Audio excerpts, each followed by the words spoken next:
Olá, ouvintes! Sejam bem-vindos ao Eureka, podcast de divulgação científica do Departamento de Física da UFMG. Aqui, a gente conversa com pesquisadores, professores e estudantes para entender melhor a ciência que está sendo feita dentro da universidade e fora dela também. Eu sou a Agta, graduanda em Física da UFMG.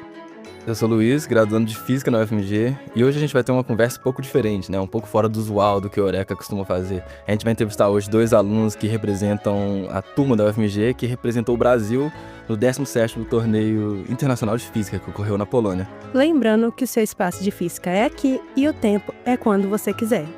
Nosso convidado de hoje são o Felipe Coure, graduando do 7º período em Física da UFMG. Ele já teve experiência na área de Física aplicada dentro da universidade. E a Júlia França, graduando do 4º período em Física da UFMG. Já participou da sala de demonstrações de Física. Sejam bem-vindos ao Eureka. Júlia e Felipe, é um prazer tê-los aqui. O prazer é todo nosso, né? A gente, igual vocês falaram, uma honra muito grande. É a primeira vez que o Eureka está recebendo estudantes de graduação, né? Então, obrigado pelo convite. Muito obrigada pelo convite, gente. Bem bacana a nossa conversa que vai ser.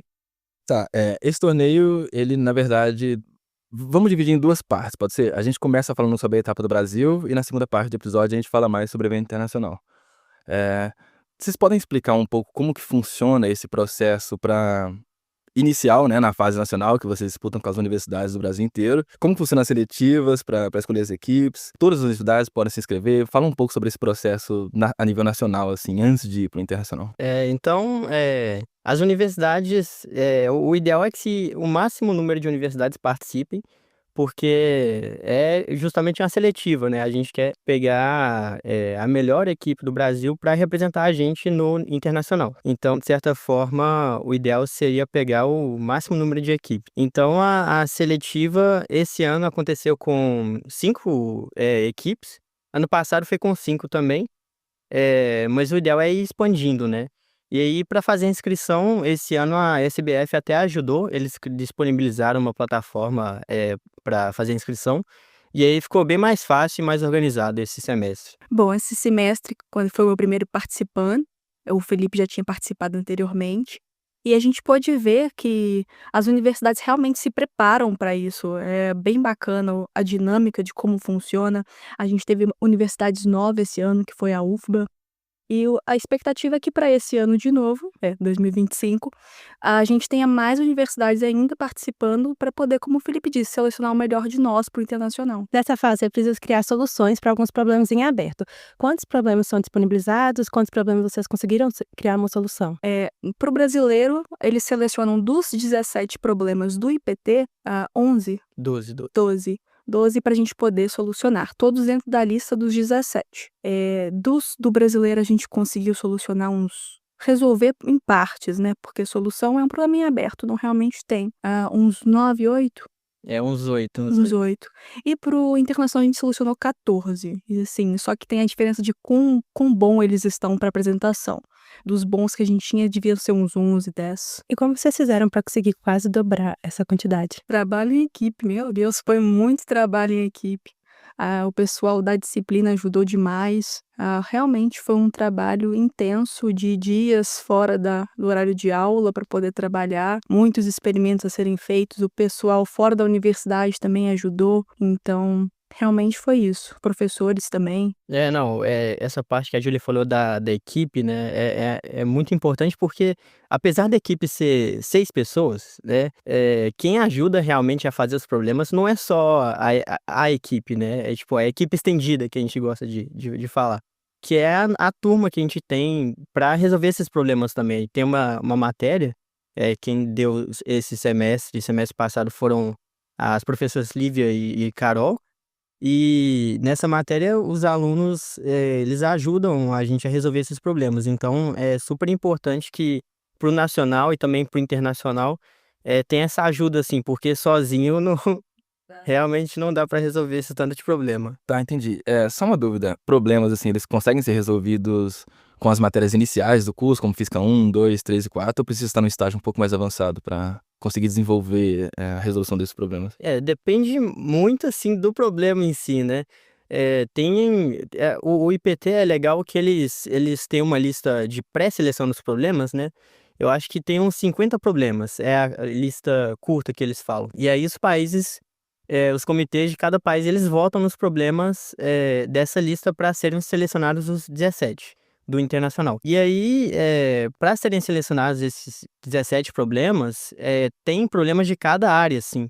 Então tem problema de mecânica, tem problema de mecânica dos fluidos, de acústica, eletromagnetismo, tem um tanto de problema. Então, na matéria, a gente faz baseado em interesse. Então, se você acha que você vai gostar muito de fazer um problema ou contribuir com ele, você escolhe para fazer aquele problema. Porque como você vai estar motivado, não precisa, de certa forma, você já ter estudado o negócio, porque se você está motivado para estudar a matéria necessária para entender aquele problema, você vai estudar aquela matéria e vai ser um trem muito legal. É que quando eu iniciei na matéria, eu estava no meu segundo período. Então, eu realmente não tinha a base de conhecimento do ciclo básico para continuar na disciplina, porque eles queriam passar a disciplina como um ciclo básico para requisito. Não aconteceu. Mas como iniciante do curso de graduação, eu posso dizer que realmente, se você está dedicado, você consegue ir para frente na disciplina com muita facilidade. É realmente um engajamento pessoal e quanto você vai querer se envolver com aquilo. Pelo que eu entendi, então, vocês têm um pouco de base, assim, tem que ter um pouquinho de base, e aí você consegue desenvolver a resolução dos problemas. Agora, sendo um pouquinho mais específico, vocês conseguem lembrar ou dar algum exemplo de problemas que vocês trataram, pelo menos na parte aqui do Brasil, o processo de resolução? Vocês podem dar um exemplo só para os ouvintes terem mais ou menos uma noção do que se trata? Teve o problema da vela, né? O problema, eu acho que número 6 da lista. 7. A Not Small Candle. Chamava, tipo, em português seria a vela ótima, né? Então, o problema ele falava que, tipo, tem velas de vários formatos, e aí ele perguntava como que a gente consegue otimizar o brilho que uma vela consegue emitir, só mudando os parâmetros de geometria dela. Então, se você faz uma vela mais grossa, se você muda o formato de cilíndrico para uma seção quadrada, o que acontece com o brilho da vela? E aí outra pergunta desse problema era o que a gente pode fazer com a vela para ela queimar toda sem que sobre nenhuma parafina no final da queima dela. Então, tipo, você queima a vela e no final não deixa nenhum traço que ela tava lá. Então, esse foi um problema bem legal assim, e que a gente resolveu para a etapa nacional. A gente fez vários experimentos. Você quer falar um tiquinho? Posso. A questão da vela é que o problema, ele tem uma pré-solução óbvia, que as velas devem ser cilíndricas. Mas a gente tem que descobrir o porquê do cilindro, a gente tem que variar esse cilindro. Os nossos experimentos ficaram muito bem feitos na medida do possível.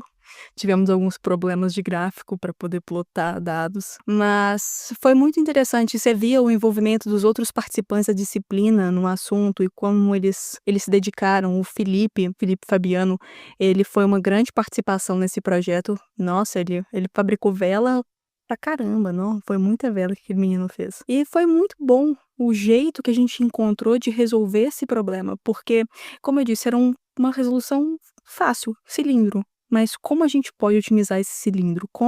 Por que um cilindro? E coisas do tipo, sabe? Vocês podem explicar um pouco mais sobre como funciona a dinâmica no torneio nacional? Como vocês explicam os problemas? Bom, no nacional, ele funciona um pouco também igual no internacional, que é que nós temos 3 posições, três papéis que nós temos que exercer. E em cada fight a gente tem esses papéis variando nas universidades. Todo mundo tem que fazer os 3 papéis, cada universidade tem que fazer um papel, que é o papel do apresentador, do moderador e da oposição. O Felipe consegue explicar isso um pouquinho melhor que eu. Porque anos de prática. que cada fight, igual a Júlia falou, tem 3 equipes. Então, igual ela falou, tem os papéis de moderação, oposição e apresentação, né? E aí, cada um desses papéis tem o que ele deve fazer, né? Então, no início lá do fight, sei lá, tem 3 rounds e cada round varia o papel de cada equipe. Então, em cada round, cada equipe faz um papel. Então, para começar o round, a equipe opositora, ela desafia a equipe apresentadora a apresentar algum dos problemas. E aí a equipe apresentadora pode ter ou não ter o problema que a equipe opositora pediu. Então, é uma questão de estratégia lá na hora de quais problemas negar. Porque às vezes você não tem um problema, ou às vezes você tem um problema, mas ele tá meio ruim, aí você quer arriscar para conseguir chegar num problema bom. E aí vem da estratégia, assim. E aí, na hora que aceitam, que a equipe apresentadora aceita o desafio da oposição, eles apresentam um problema, tem apresentação de 10 minutos, e aí a oposição assiste a essa apresentação e a oposição faz uma apresentação falando os pontos positivos, os pontos a melhorar da apresentação que foi apresentada, e também tem um tempo de discussão, né? Porque o papel da oposição, claro, apesar do nome diz, né, oposição não é para você criticar o problema em si, né? É para você criticar, só que de forma construtiva, a questão não é você destruir o problema da pessoa, é você tentar engrandecer o problema, você falar, você podia ter feito uma coisa melhor, tipo, e fazer o melhor que dá, assim. E aí no final, dessa discussão, a equipe moderadora entra, faz uma revisãozinha do que aconteceu na discussão entre a apresentação e a oposição. E aí, o papel da moderação nessa parte final é justamente moderar a discussão, guiar a discussão para os pontos mais importantes entre a oposição e a apresentação e chegar numa conclusão, pelo menos, satisfatória, assim, para todo mundo. Então, aí no final a apresentação tem, eu acho que 1 minuto para concluir o round, e aí acaba o round. Então, esses 3 papéis vão se revezando, e aí a única diferença é que no nacional, como tinha um número que não é múltiplo de 3, né, de equipes, então tiveram salas que tinham só 2 equipes, por exemplo. Aí então só teve apresentação e oposição, e não teve moderação, entendeu? Mas é a única diferença que teve do nacional para o internacional. A dinâmica no final é a mesma, só que mais afiadora e com mais pressão, né? Tem uma coisa que eu acho que é importante dizer, como o Felipe já tinha falado um pouco antes, é que é muito sobre discussão de física. O papel da oposição, principalmente, ele não quer uma crítica negativa em cima do problema, ele realmente quer ter uma discussão de física. São pessoas de universidades distintas que sobem num palco e vamos conversar sobre física. E é sobre isso o torneio, realmente crescer no nosso intuito pessoal de como que a gente vai fazer nossas carreiras aqui em diante nesse ramo. Interessante. As outras universidades ajudam vocês a resolver os problemas do internacional? Tem essa dinâmica, assim, né? Porque no nacional, claro, a gente tá competição interna, então não tem muita troca de ideia entre as universidades. Mas depois que o torneio acaba, no final a gente ajuda, assim, as outras equipes. E a gente recebeu muita ajuda também, né? A USP, por exemplo, ajudou a gente na vela, mandou os artigos também, mas tiveram outras soluções que nem as outras equipes fizeram, assim, né? Dependendo do problema, tem problemas que são muito difíceis de fazer experimento, de tentar bolar uma teoria, ou procurar na literatura até, e que nenhuma equipe conseguiu fazer. Então acabou que nesses problemas, assim, nem deu pra procurar ajuda, assim. Essa dinâmica de competição, então, ela acontece só quando as universidades começam a se enfrentar, ou na preparação mesmo, os alunos que compõem a equipe em geral já meio que vai fazendo uma espécie de simulação dessa... Ah, tá. Tipo, antes do nacional, tipo, a gente vai preparando, cada universidade vai preparando, e aí a gente chega no nacional e apresenta os negócios, né, nessa dinâmica já. Tem muita simulação na sala, talvez não tanto quanto deveríamos, mas é um projeto nosso até de crescer agora para os próximos anos de torneio, realmente fazer mais simulação, porque a gente aprende pela simulação como que a gente vai funcionar no torneio. Para quem é novo, por exemplo, eu que comecei no Brasileiro ano passado, vale muito a simulação para você realmente entender a dinâmica. Claro que quando você está no torneio é uma coisa completamente diferente.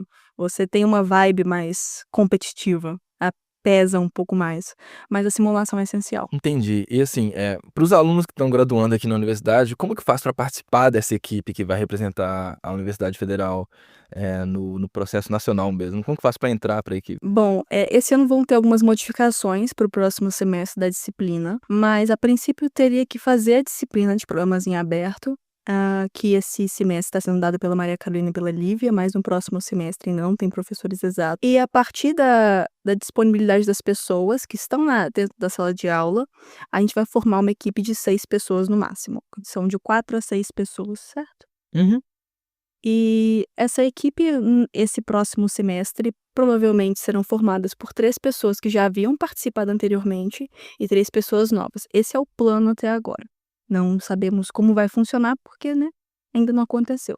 Mas é basicamente realmente estar matriculado na disciplina, isso é um pré-requisito para participar da equipe, e simplesmente se inscrever se tiver o interesse de participar do torneio. A inscrição é feita em sala de aula mesmo, tem um formulário que eles passam pra gente, para preencher, e tem uma votação, caso o número extrapole de 6, é basicamente assim. Como que funciona a dinâmica dentro da equipe? Você separa em grupos ou deixa todo mundo fazendo todos os problemas?